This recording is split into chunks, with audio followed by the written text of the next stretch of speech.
Balik lagi bersama dengan saya Andrea Tagoran di ruang tamu podcast AG Talks Channel, dan kali ini kita hadir kembali dengan program Jaksa Menyapa tahun 2025, sebuah kerjasama antara AG Talks channel YouTube bersama cabang Kejaksaan Negeri Flores Timur di Wairang. Dan seperti biasa nanti kita akan ngobrol beberapa topik yang menarik untuk kita bahas dan juga penting bagi masyarakat untuk diketahui. Di antaranya yang pertama soal restoratif justice, lalu yang berikut soal penegakan hukum di Pulau Adonara khususnya di Kabupaten Flores Timur, dan juga bagaimana pengawasan pengelolaan penggunaan dana desa. Kali ini hadir bersama dengan saya, ini wajah lama tapi sepertinya dengan semangat yang baru ini. Ada Pak Yuda Wirakusuma, salah satu jaksa di cabang Kejaksaan Negeri Flores Timur di Pulau Adonara di Wairang ya. Bagaimana kabar Bang Yuda? Baik sekali. Baik sekali ya. Bahwa Ya. 1 tahun kemarin kita kita sudah ketemu ya. Ini sudah 1 tahun kemarin sama lagi. Sekarang ketemu lagi bersama saya. Semoga Bapak tidak bosan ya. Ada bosan? Kalau saya tidak bosan Bang. Syukur-syukurlah ngambil ini. Malah pengen ketemu lagi terus nih Bang. Terus tapi lebih cepat Bang. Iya. Bagaimana Bang? 1 tahun ini kira-kira kerja-kerja kejaksaan di sini. Baik. Kemarin tahun sebelumnya masih bersama saya, tahun ini masih bersama saya lagi. Jadi mungkin ini sedikit rekap dari hasil apa yang sudah cabang Kejaksaan Negeri Flores Timur khususnya di Adonara ini yang sudah dikerjakan.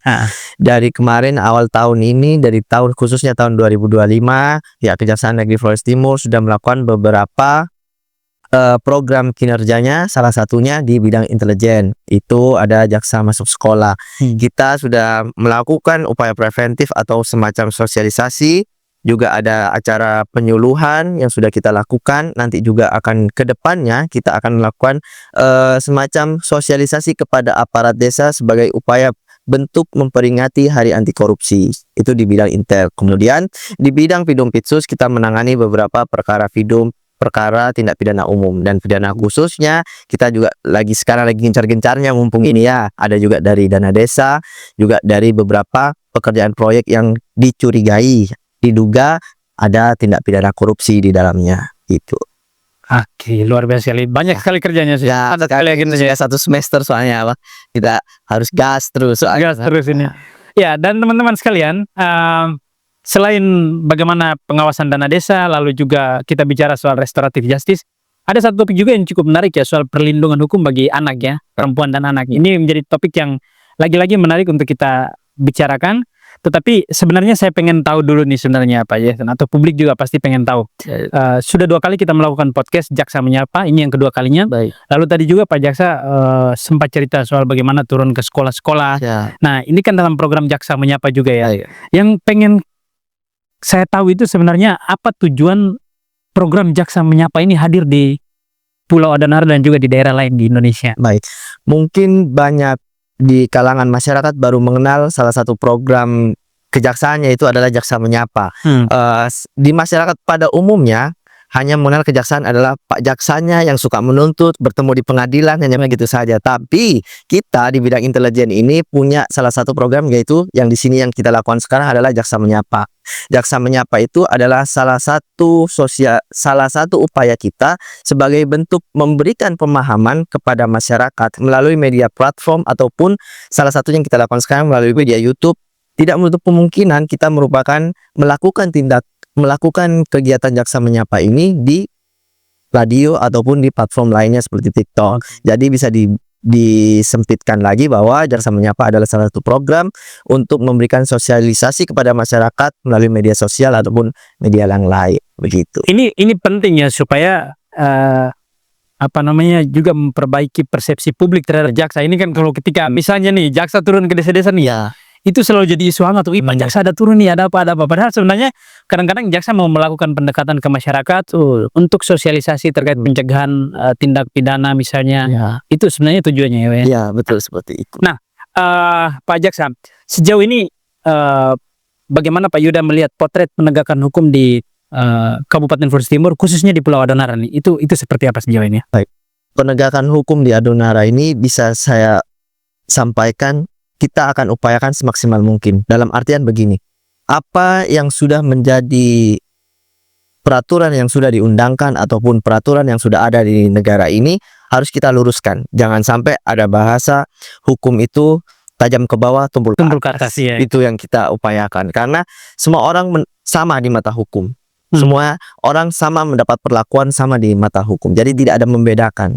Jadi di sini kejaksaan merupakan wakil negara untuk melakukan tindakan-tindakan begitu. Tapi sebelum ada tindakan seperti itu tadi, kita bisa melakukan upaya preventif, datang ke desa-desa, jangan sampai takut dulu. Karena kita juga berupaya sebagai humanis ke Iya. masyarakat itu, begitu. Jadi lebih inklusif ya pendekatannya ya. Nah, kita bicara soal restoratif justice nih. Ini isu yang cukup menarik selama ini karena memang kadang-kadang ketika upaya itu kita lakukan banyak sekali kontroversi di masyarakat. Nah, dan saya melihat kejaksaan merupakan salah satu lembaga yang mendorong cukup intens Ya. bagaimana pendekatan restoratif justice untuk setiap kasus atau kasus tindak pidana yang dihadapi ya. Nah, Pak Jaksa bisa jelaskan sedikit konsepnya secara sederhana itu seperti apa sih restoratif justice itu Pak ya? Baik. Konsep restoratif justice yang saat ini lagi digencar-gencarkan sama kejaksaan itu adalah upaya penyelesaian perkara atau tindak pidana di luar pengadilan. Artinya, sebelum perkara itu masuk ke pengadilan, kita bisa selesaikan. Berbagai cara bisa kita upayakan. Pertama, bisa kita melihat dari berbagai pihaknya, dari pelaku yang meminta maaf ataupun menyesal terhadap perbuatannya. Ada juga dari korbannya yang memaafkan dan mau memberikan ruang ampunan bagi pelakunya. Begitu. Jadi kira-kira seperti Ya, tidak semua perkara pun atau tindak pidana bisa dilakukan RJ. Salah satunya beberapa hal itu seperti penganiayaan. Dan salah satunya adalah pencurian. Ada beberapa syarat yang bisa dilakukan untuk kita di pihak kejaksaan itu melakukan RJ. Ada aturannya, Peraturan Jaksa Agung nomor 5 tahun 2022. Itu salah satunya adalah pelaku ini baru pertama kali melakukan tindak pidana. Kedua, ancaman hukumannya itu tidak lebih dari 5 tahun. Ketiga, itu kerugian yang diakibatkan oleh korban tidak lebih dari 2.500.000 gitu. Jadi tidak semua perkara bisa Tidak semua perkara ya, harus ada syarat-syarat khusus. Ya, betul. Bagaimana kalau misalnya residivis nih misalnya, lalu dia melakukan tindak pidana lagi. Nah itu pemberlakuan restoratif justice tidak bisa berarti? Tidak bisa karena pelaku tersebut sudah pernah dihukum dan dianggap sudah mengetahui hukum. Hal-hal apa saja yang sudah bertentangan dengan hukum tidak harus diulangi. Nah, apakah di wilayah Donora itu sudah ada belum penerapan restoratif justice seperti ini, RJ ini? Baik, 1 tahun ini selama saya di sini belum pernah ada dalam, karena tindak pidananya lumayan juga, dan yang ini baru masuk SPDP kita menangani perkara ini ada penganiayaan. Kita akan upayakan dan kita usahakan semoga para pihak juga yang mendengar ataupun melihat YouTube ini juga merasa tersadarkan lah. Semoga siapa sih yang ingin dipenjara dan begitu. Saya harap para pihak juga mau saling memaafkan dengan lapang dada, saling memaafkan gitu. Penerapan RJ ini biasanya kan kadang-kadang juga masyarakat juga bingung nih. Ya. Ini kok tiba-tiba misalnya ada kasus antara dua belah pihak nih, ada pelapor dan juga yang terlapor. Dan tiba-tiba urusan damai. Lalu orang mengatakan bahwa lah kalau macam begini ini kan tidak menimbulkan efek jera, misalnya segala tindak pidana itu selesai di ruang ruang RJ begitu. Nah, mekanisme atau syaratnya itu seperti apa? Mekanisme di dalam penerapan restoratif justice itu seperti apa Pak? Saya bisa jelaskan. Kalau di tingkat kejaksaan mekanisme RJ itu bisa saya urutkan dulu. Pertama, kita lihat dulu dari kasus posisinya. Perkaranya tersebut menimbulkan kerugian berapa, pelakunya siapa, dengan background dari pelaku ataupun korban. Kedua, kita lihat kerugian yang ditimbulkan seperti syarat-syarat yang sudah saya sebutkan tadi, apakah memenuhi. Ketiga, ini salah satu upaya yang paling sulit, yang ketiga, karena kita harus melakukan pendekatan secara humanis baik kepada korban maupun pelaku. Di sini kesulitan kita jaksanya di sini adalah kadang pelaku ini mau meminta maaf terhadap perbuatan yang sudah dilakukannya, tapi para korban ini tidak mau menerima maafnya. Nah, makanya itu kita berusaha untuk memberikan pendekatan secara humanis. Dan setelah itu, setelah semua para pihak damai, tidak serta-merta damai terus selesai, tapi akan ada surat pernyataan ataupun tidak akan mengulangi perbuatan itu lagi. Itu pun melibatkan para pihak, contohnya Pak Lurah, Pak RT, tokoh adat, tokoh agama, dan lain-lain. Di situ akan disaksikan berbagai pihak bahwa pelaku ini tidak akan mengulangi lagi. Kemudian pelaku ini juga agar bertanggung jawab atas apa yang sudah dia lakukan, begitu.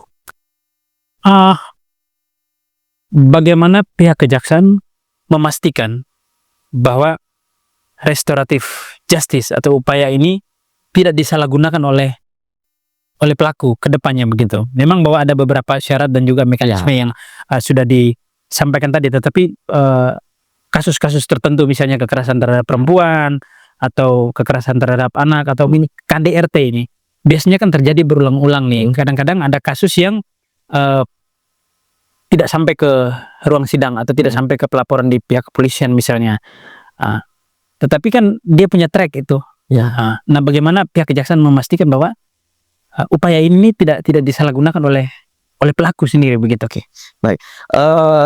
Takutnya disalahgunakan oleh masyarakat begini. Dalam artian boleh tidak saya bilang kalau misalnya segala sesuatu tindak pidana yang akan kita lakukan RJ itu dengan beberapa pertimbangan. Contohnya yang sudah sebutkan, saya ulangi lagi, pelaku ini baru pertama melakukan tindak pidana. Yang kedua adalah ancaman pidananya tidak lebih dari 5 tahun. Beberapa perkara yang seperti pembunuhan, seperti penganiayaan, pembunuhan saja itu adapun pembunuhan biasa dan pembunuhan berencana itu ancamannya lebih dari 5 tahun. 5 tahun. Itu tidak bisa diberikan RJ. Tidak bisa. Bisa juga seperti perzinahan yang lebih dari 5 tahun. Itu tidak bisa kita lakukan RJ.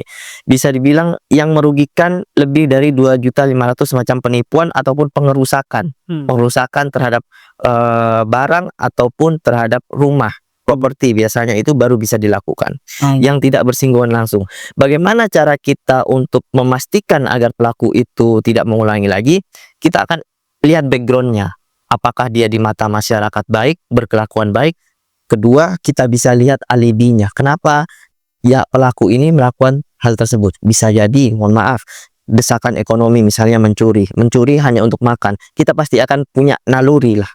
Naluri begitu. Masa ada anak kecil mencuri hanya untuk makan terus kita lakukan proses penindakan begitu. Dan para pihak masyarakat yang dilibatkan tadi itu juga akan ikut melakukan monitoring atau evaluasi, sama-sama menjaga. Makanya ada Pak RT, ada tokoh agama, tokoh adat, dan lain-lain kita libatkan.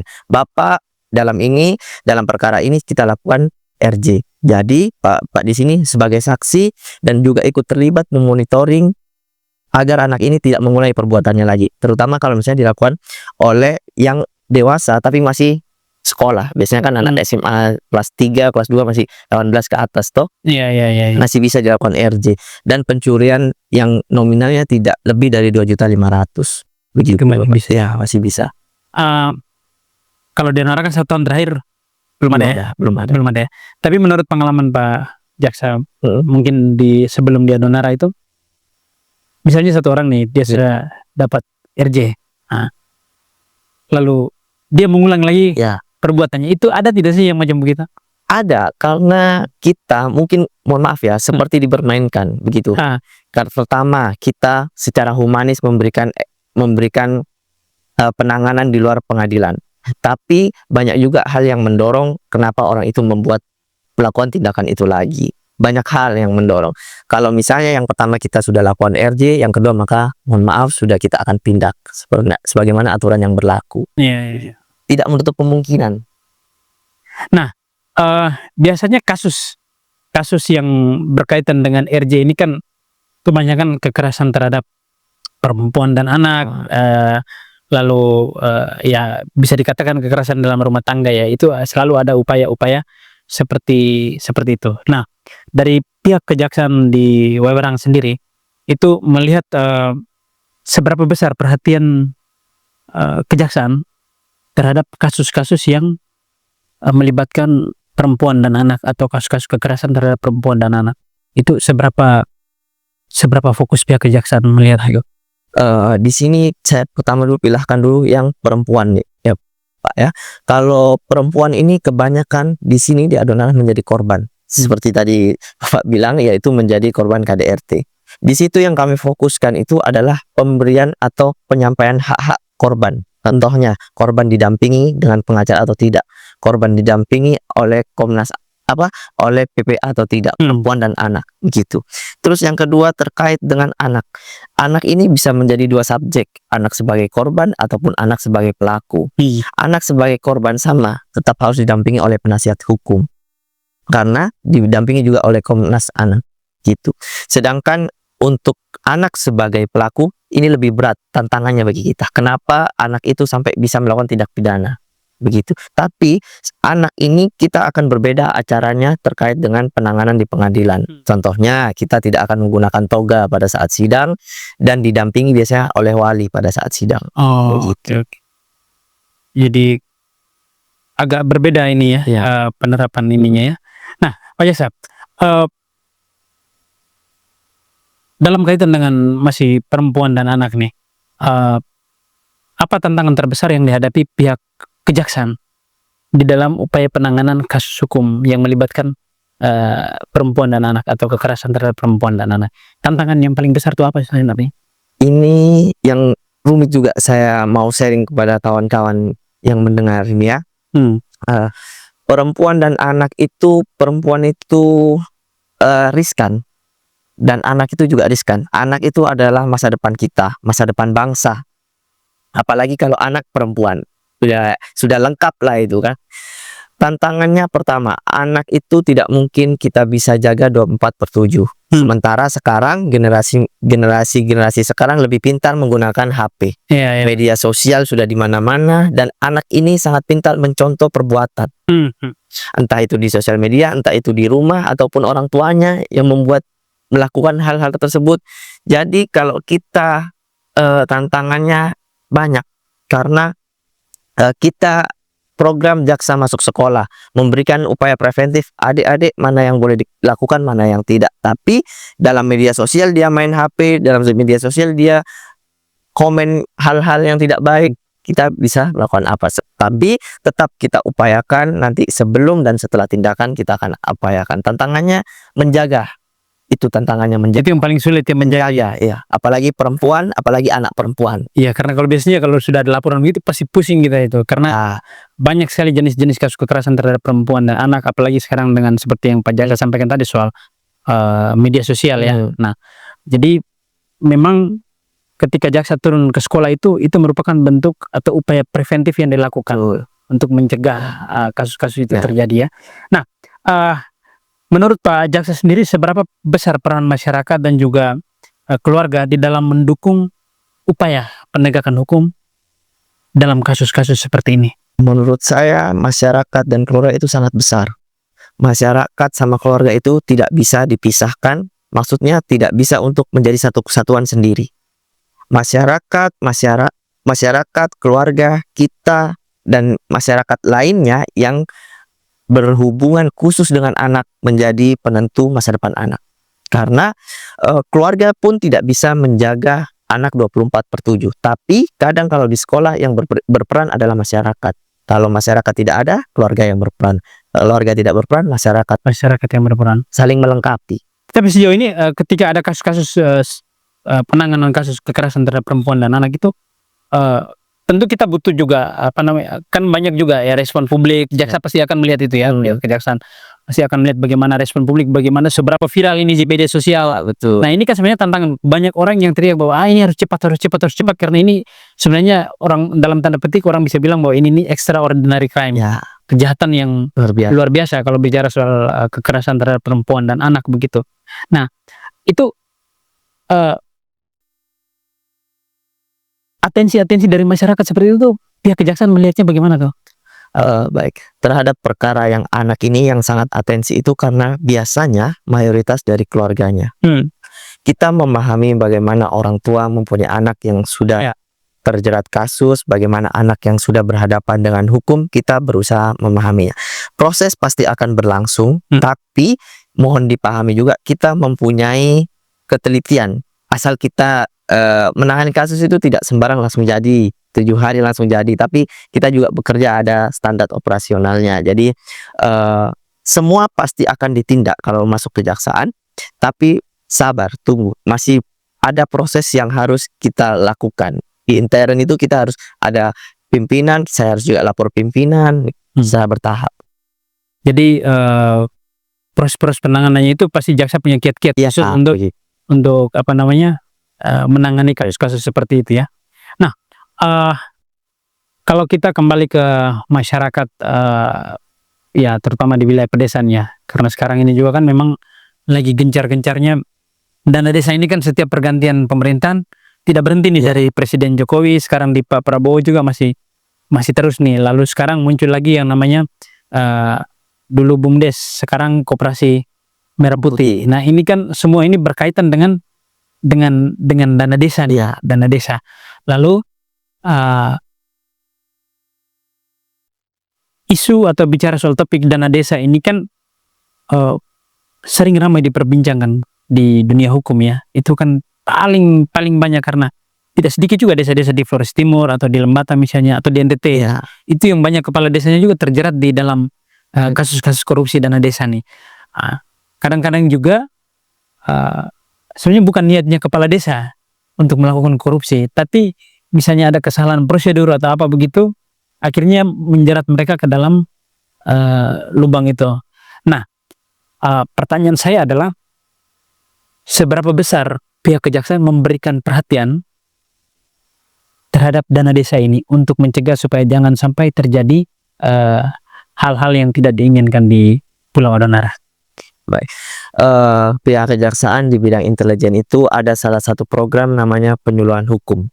Biasanya dalam agenda penyuluhan hukum itu kita akan memberikan penyuluhan hukum ataupun sosialisasi kepada aparat desa.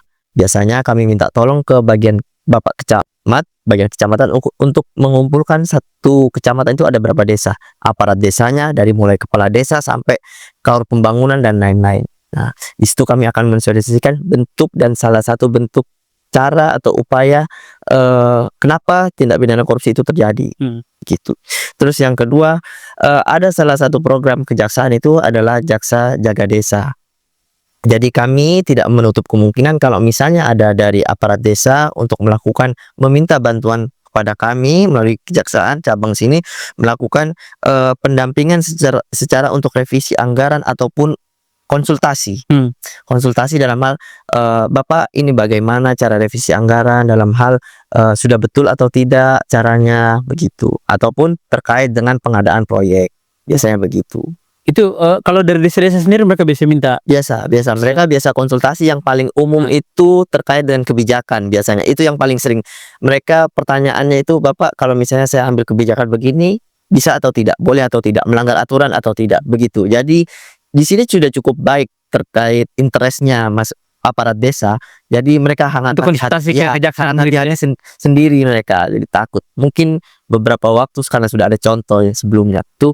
Jadi sudah mulai rame lah. Sudah mulai datang ke kejaksaan, konsul begitu ya.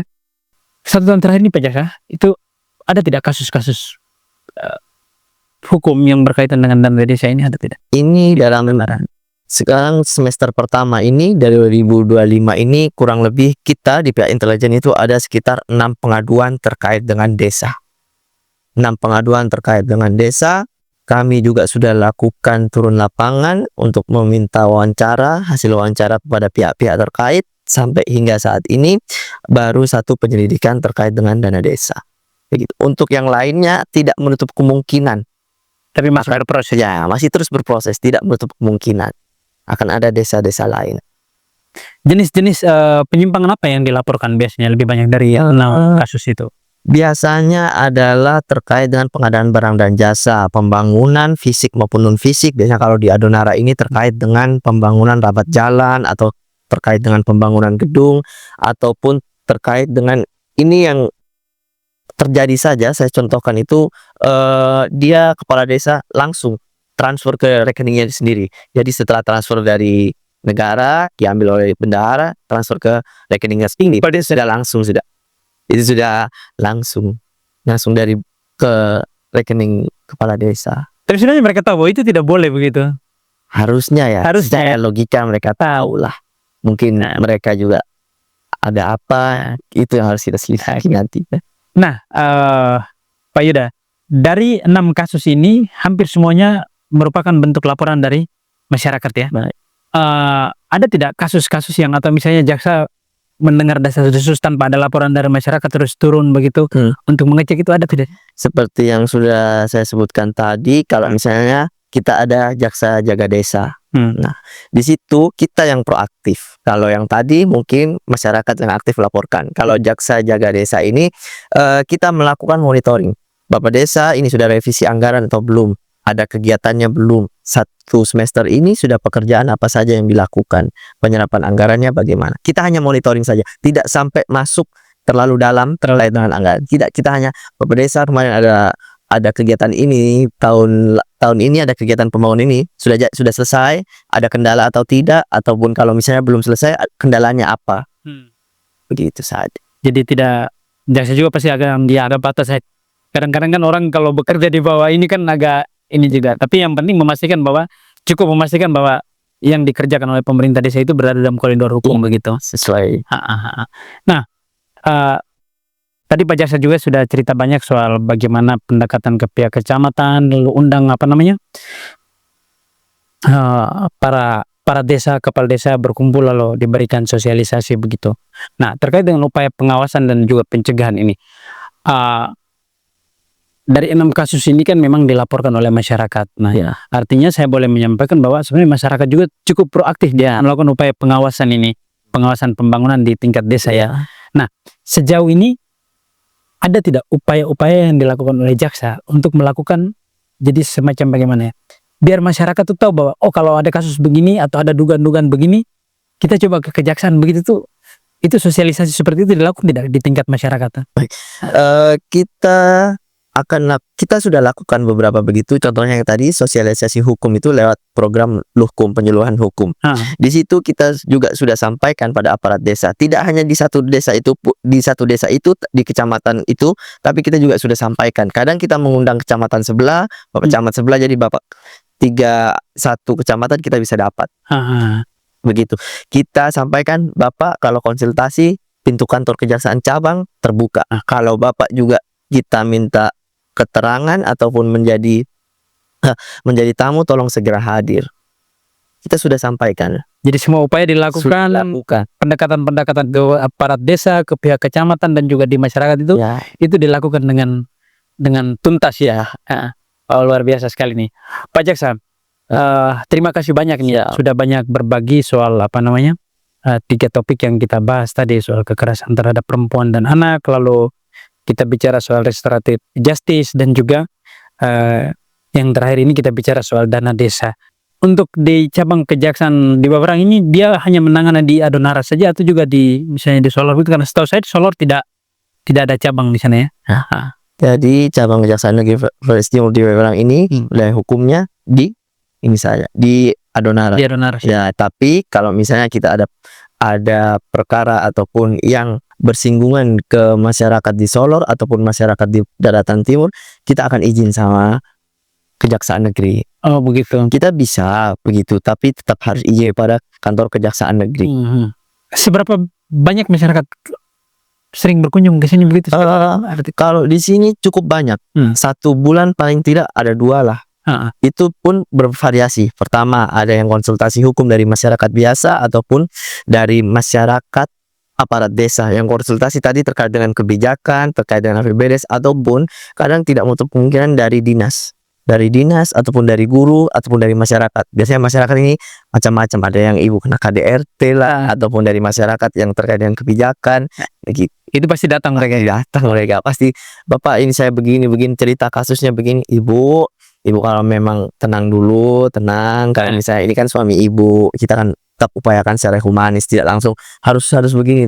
Saya upayakan secara humanis, ibu pikir dengan tenang, ini karena keluarga ibu juga. Itu kalau KDRT gitu, Pak. Jadi pengaduan langsung ke sini. Kadang gitu. Artinya bahwa Pak Jaksa mau menyampaikan bahwa sebenarnya kantor kejaksaan Flores Timur cabangnya di Baberang ini Sebenarnya terbuka untuk terbuka. semua orang ya. Tidak menutup kemungkinan juga masyarakat Solor atau masyarakat Flores Kalau Timur udah konsul begitu tidak apa-apa. bisa datang ke sini. Oh, luar biasa sekali. Teman-teman sekalian, demikian obrolan saya kurang lebih sekitar 30 menit ya Pak Jaksa ya, terkait dengan 3 topik yang menarik untuk kita bahas tadi. Dan sebenarnya di ruang ini juga pihak kejaksaan mau konfirmasi bahwa ruang ini terbuka untuk semua orang. Kantor Kejaksaan Negeri Flores Timur yang cabangnya di Wewerang ini sebenarnya terbuka untuk semua. Jadi bagi siapapun yang mau datang konsultasi soal hukum, itu pintu terbuka. Di sini ada berapa jaksa sih Pak? Di sini jaksa ada 2, kebetulan saya sendiri dengan pimpinan Pak Rajab. Bisa dengan 2 ini melayani semua masyarakat, itu bisa ya. Jadi kalau yang mau masih bingung atau mau pengen tahu lebih banyak tentang hukum ataupun mau konsultasi soal hukum, silakan datang ke sini. Dan ya pasti pihak kejaksaan akan sangat terbuka. Dan terima kasih banyak Pak Yuda ya sudah ngobrol dan sharing soal 3 topik hangat tadi.